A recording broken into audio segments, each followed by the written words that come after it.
کہ آج مجھے اتنی نیند کیسے آ گئی، حالانکہ 2 دن سے مجھے بالکل نیند نہیں آ رہی تھی، لیکن آج چاول کھانے کے بعد میری آنکھیں ایسے بند ہوئیں جیسے کسی کو شراب پلا دی گئی ہو۔ میں حیران ہو رہی تھی، ایسا ہونا تو نہیں چاہیے تھا۔ دل میں بار بار ایک ہی خیال آ رہا تھا کہ کہیں سعد کے لائے ہوئے چاولوں کو کھا کر میں بے ہوش تو نہیں ہو گئی۔ لیکن آخر سعد ایسا کیوں کرتا، میں نے دل میں سوچا۔ آنکھیں ملتی ہوئی میں باہر آئی تو سعد سامنے کچن میں چائے بنا رہا تھا۔ اسے دیکھ کر مجھے بہت برا لگ رہا تھا۔ بھابھی آپ سو گئی تھی، آپ کو بہت اچھی نیند آئی نا؟ اس نے میری طرف پکارتے ہوئے دیکھ کر کہا تھا، تو میں نے اسے پھیکے لہجے میں یہی کہا کہ ہاں آج مجھے بہت زیادہ نیند آئی، تو کیوں نہ آتی؟ بھابھی میں نے آپ کو چاولوں میں سونے والی گولی ملا کر دی تھی۔ میں نے اپنے دوست کو بتایا تھا کہ میری بھابھی کو نیند نہیں آتی، اس نے مجھے کہا کہ تم ان کے کھانے میں نیند کی گولیاں ملا کر دیا کرو، اس سے وہ آرام سے سو جائیں گی۔ میں حیران ہو گئی تھی کہ سعد اتنی گھٹیا حرکت کیسے کر سکتا ہے۔ سعد تم ایسا سوچ بھی کیسے سکتے ہو؟ تم اپنی بھابھی کو بے ہوش کرنا چاہتے تھے؟ نہیں نہیں بھابھی، میں تو آپ کو اچھی نیند دینا چاہتا تھا۔ دیکھیں اب آپ اچھی خاصی تر و تازہ لگ رہی ہیں، یہ لے چائے پی لیں۔ اس نے چائے میرے سامنے رکھی تو میں شک میں پڑ گئی، تم نے اس میں بھی کچھ ملایا تو نہیں ہے؟ اللہ کی قسم نہیں بھابھی، وہ تو میں نے آپ کی نیند کے لیے، آپ کے سکون کے لیے گولیاں ملائی تھیں۔ کہتی ہیں تو یہ چائے میں آپ کے سامنے خود پی لیتا ہوں، بلکہ ہم آدھی آدھی پی لیتے ہیں۔ اس نے اس پیالے سے گھونٹ بھرتے ہوئے مجھے دکھایا تو میں یقین کر بیٹھی۔ میں نے کہا کہ ٹھیک ہے، مجھے معاف کر دو، میں تمہارے بارے میں شکی ہو جاتی ہوں۔ میں سعد کا چہرہ دیکھتی تو اس کی معصومیت پر مجھے یقین آ جاتا تھا، کیونکہ واقعی اس کے چہرے پر بہت زیادہ معصومیت اور شرافت تھی۔ میں نے آج اسے کچھ نہیں کہا تھا، جاننا چاہتی تھی کہ وہ آگے خود سے کیا کہے گا، کیونکہ جو کچھ میں نے اس کے کمرے میں دیکھا تھا اس کی تو کوئی معافی نہیں تھی۔ تھوڑی دیر بعد اس نے خود ہی منہ کھول لیا، بھابھی میں آپ کے زیور بیچنا چاہتا ہوں، میرا ایک بہت ہی جاننے والا مخلص اور ایماندار انکل ہے، وہ ہمارے زیور بیچ کر ہمیں بہت سارے پیسے دیں گے، ہم ان پیسوں سے گھر خرید لیں گے۔ اس کرائے کے مکان میں ہم کب تک رہیں گے؟ مالک مکان تو پرسوں کرایہ لینے آ جائے گا، ہمارے پاس تو پیسے ہی نہیں ہیں۔ سعد کی بات سن کر میں حیران ہو گئی تھی، ابھی تک تو ایسا میں نے نہیں سوچا تھا، پھر وہ کیسے سوچ سکتا تھا؟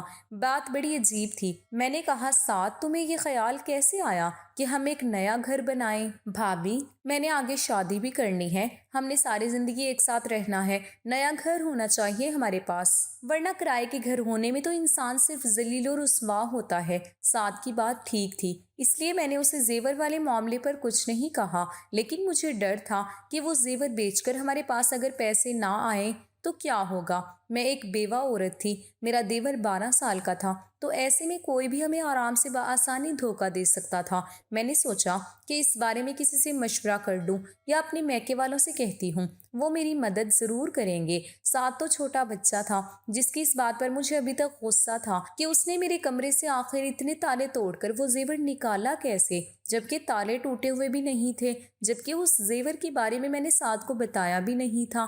مجھے اب سعد کی باتوں پر غصہ بھی آ رہا تھا، لیکن وہ جو بھی کرتا ہے آخر میں اس کی ایسی وضاحت دی تاکہ میں مطمئن ہو جاتی۔ میں نے اپنے گھر والوں سے کہا کہ مجھے یہ زیور بیچ کر گھر لینا ہے۔ انہوں نے مجھ سے کہا کہ نہیں، گھر لینے کی ضرورت نہیں ہے، تم بیوہ ہو چکی ہو، اب تمہیں ہمارے گھر آنا ہوگا۔ مگر میں ان کے گھر نہیں جا سکتی تھی، میں جانتی تھی کہ میرے بھائی اپنی بیوی کے غلام ہیں، وہ اپنی بیوہ بہن کو کبھی بھی سہارا نہیں دیں گے، زندگی بھر انسان ان کے سہارے تو نہیں رہ سکتا۔ ابھی اچھا موقع تھا، میں اپنا زیور بیچ کر ایک گھر خرید سکتی تھی۔ میرے شوہر نے اپنی زندگی میں میرے لیے کافی سارا زیور بنایا تھا، مگر اپنے بھائیوں کی نیت دیکھ کر میں نے وہ زیور دینے کا ارادہ ترک کر دیا۔ اب میں سعد کے سہارے پر ہی چل رہی تھی۔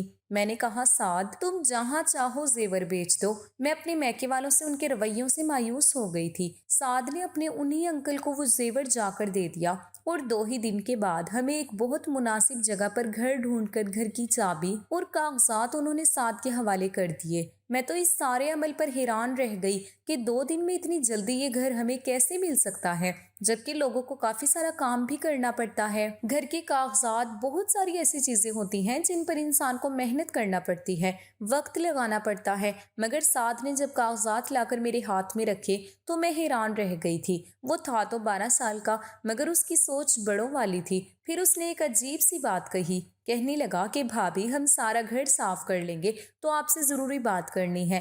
آج سعد کی آنکھیں عجیب سی لگ رہی تھی، اس کی نظروں میں کوئی عجیب سی بے چینی سی تھی جسے دیکھ کر میں سمجھ نہیں پا رہی تھی کہ وہ مجھ سے کیا کہنا چاہتا ہے۔ اس وقت میں جلدی میں تھی، ہم نے گھر میں سارا سامان بھر دیا تھا، اب ہمیں آگے کی فکر تھی کہ ہمارا کھانا پینا اور راشن کہاں سے ہوگا، جبکہ میں نے تو کبھی زندگی میں باہر جا کر کوئی نوکری بھی نہیں کی تھی۔ پھر سعد یہ کیوں کہہ رہا تھا کہ اسے مجھ سے کوئی ضروری بات کرنی ہے؟ پتہ نہیں اس نے مجھ سے کیا بات کرنی ہوگی۔ میرے ذہن میں بہت سارے سوال تھے، پر فی الحال چپ رہنا چاہتی تھی۔ شام کو میں نے سارا سامان اپنی جگہ پر رکھ دیا تھا، ویسے بھی ہمارا سامان مختصر ہی تھا، ہمارے پاس زیادہ مال و دولت تو نہیں تھی جس سے ہم لیے پھرتے۔ میں نے سارا کام کرنے کے بعد اچھا سا کھانا بنایا۔ میں سعد کا انتظار کر رہی تھی کیونکہ وہ اس گھر کا حصہ تھا اور میں نہیں چاہتی تھی کہ وہ باہر جا کر گندا کھانا کھائے۔ میں نے اس کے لیے کھانا بہت محنت سے بنایا تھا، بالکل ویسے ہی جیسے اپنے شوہر کی وفات سے پہلے بنایا کرتی تھی۔ اس کے ہر قسم کے لاڈ پیار اور نخرے اٹھاتی تھی۔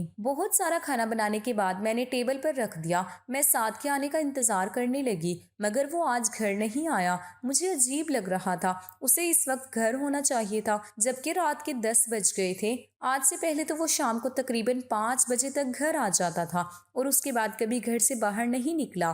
ہاں، ہم لوگ جب باہر آئس کریم کھانے جاتے تو وہ ہمارے ساتھ ضرور جاتا تھا، لیکن اکیلا تو کبھی گھر سے باہر نہیں گیا۔ مجھے ڈر لگ رہا تھا، میں اس کا انتظار کرنے لگی یہاں تک کہ رات کے 12 بج گئے تھے۔ 12 بجے اس نے دروازے پر دستک دی۔ میں نے غصے سے دروازہ کھولا، میں اس پر برس پڑی۔ کہاں رہ گئے تھے تم سعد؟ تمہیں شرم نہیں آتی؟ میں تمہاری بیوہ بھابھی تمہارا انتظار کر رہی تھی، میں نے تمہارے لیے کھانا بنایا اور تم ہو کہ اب اپنے بھائی کے جاتے ہی آوارہ گردیاں کرنے پر مجبور ہو گئے ہو۔ آخر ایسی کون سی بات ہے جو تم گھر میں نہیں کر سکتے؟ باہر جانا پڑتا ہے تمہیں، دوستوں کو ادھر ہی بلا لیا کرو۔ بھابھی میں ایسا نہیں کر سکتا۔ اس نے نظریں اٹھا کر مجھے ایسے غصے سے دیکھا کہ میں ڈر گئی تھی، مگر وہ تو ایک بچہ ہی تھا۔ میں نے دل میں سوچا، میں اسے ڈرا دھمکا تو سکتی ہوں۔ میں یہی خیال کر کے اس سے بات کر رہی تھی کہ وہ مجھ پر چلا اٹھا، بھابھی بس کر دے، مجھے اب آپ کی اور نہیں سننی، اور جو آپ نے کھانا پکایا ہے وہ آپ خود کھا لیں۔ یہ کہہ کر وہ اپنے کمرے کی طرف چلا گیا۔ اس وقت وہ کسی 40 سالہ مرد جتنا غصہ کر رہا تھا، مجھے اس پر بہت افسوس ہو رہا تھا۔ وہ غصے میں تھا، کوئی بات اس کے پیچھے ضرور ہوگی۔ میں نے یہی سوچ کر اس کے کمرے میں جا کر دستک دی۔ اس نے دروازہ کھولا، مجھے عجیب سی نظروں سے دیکھ کر بولا، ایک بات کہوں بھابھی، آپ مجھ سے شادی کر لیں ورنہ آپ کافر ہو جائیں گی۔ اس کی بات سن کر میری آنکھیں پھٹی کی پھٹی رہ گئی تھی۔ تم ایسا سوچ بھی کیسے سکتے ہو کہ میں تم سے شادی کروں گی؟ کہاں گیا تمہارا ماں والا رتبہ؟ تم تو مجھے صبح شام ماں کہتے ہو، اب کیا ہو گیا؟ کس نے تمہارا دماغ خراب کر دیا ہے؟ یہ اتنی گھٹیا بات تم نے اپنے ذہن میں سوچی بھی کیسے اور پھر منہ سے کیسے نکالی؟ میں غصے سے آگ بھگولا ہو رہی تھی۔ وہ بالکل اسی طرح بنا کسی شرمندگی کے میرے سامنے ہاتھ باندھے کھڑا مجھے ٹک باندھے دیکھ رہا تھا۔ مجھے اس کی نظروں سے ڈر لگنے لگا تھا۔ میں ایک دم بولتے بولتے چپ ہو گئی اور وہیں سے واپس مڑی اور اپنے کمرے میں آ کر بیٹھ گئی۔ میں نے کمرے کا دروازہ اچھی طرح سے بند کر لیا تھا۔ میرا دل زور زور سے دھڑک رہا تھا۔ میں سوچ بھی نہیں سکتی تھی کہ سعد ایسا نکلے گا اور اس قسم کی باتیں مجھ سے کرے گا۔ میں نے تو اسے ہمیشہ اپنے بچوں کی طرح سمجھا تھا، اگرچہ ابھی میری اولاد پیدا نہیں ہوئی تھی، لیکن پھر بھی سعد کے بارے میں میرے شوہر نے بھی مجھے یہی کہا تھا کہ تم نے ہمیشہ اسے اپنی اولاد کی طرح سمجھ کر پالنا ہے، اس کی ماں نہیں ہے، باپ نہیں ہے، اب تم ہی اس کا سب کچھ ہو۔ سعد کی ان باتوں سے مجھے بہت تکلیف ہوئی تھی۔ میں نے سوچا تھا کہ آج کے بعد میں سعد سے کوئی بات نہیں کروں گی۔ قانوناً یہ گھر میرے نام پر تھا،